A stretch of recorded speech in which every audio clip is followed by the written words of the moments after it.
halang nahilak ako. Gagawin ako gawa naman sa akong anak.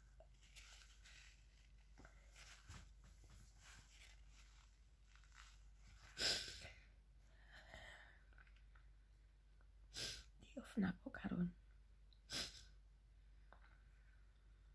Ana akong ma'am nga para malingaw ko. Magawas ko. Sorry sa gawas.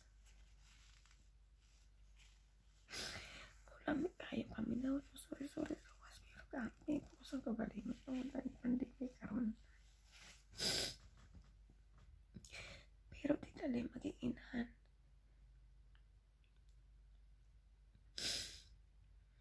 Gusto ko magawas. Makapangayong tapang sa akong mga kagrupo. Pero magasto na naman kwarta para iplite. Magasto po ko kwarta para akong pagkawan diri usahay. Wala ko katulog di po kabine.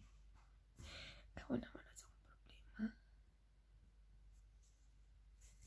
Pero karon na kayo kong tapang sa akong kagrupo. Na sana makatapang sila na ako. Akong gitsata na kamo founder. Si Ma'am Bigila ako po. Ningon siya. Naganagas niya tapang pero yung ipang ipon.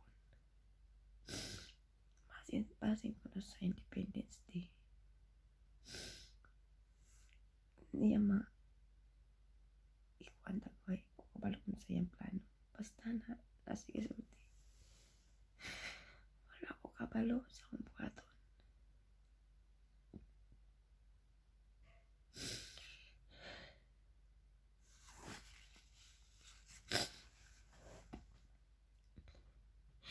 Ako nakabalik-balik na sa ospital. Dili sapat akong sweldo.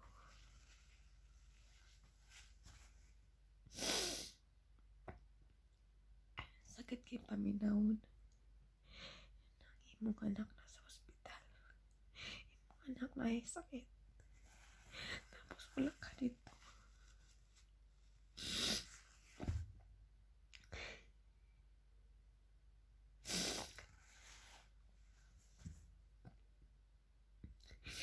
Kapigil-pigil ko sa kagalingon. Hindi ko muilak. Hindi ko masakitan. Kailangan yung prayer.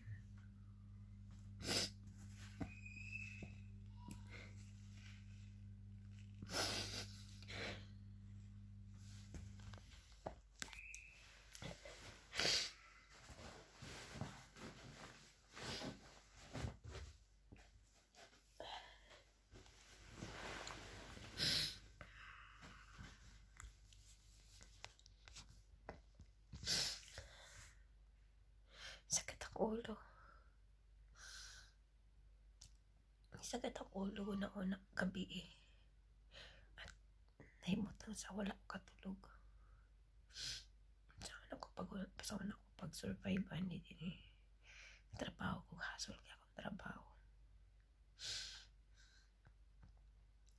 Napakugyo naman na sa mua. Lisod kayong ispilingon. Ano man ni Lord, dapat man isa ko ang kinabuhi. Mga pagsulay, Lord. Sana, Lord, maging okay na akong anak.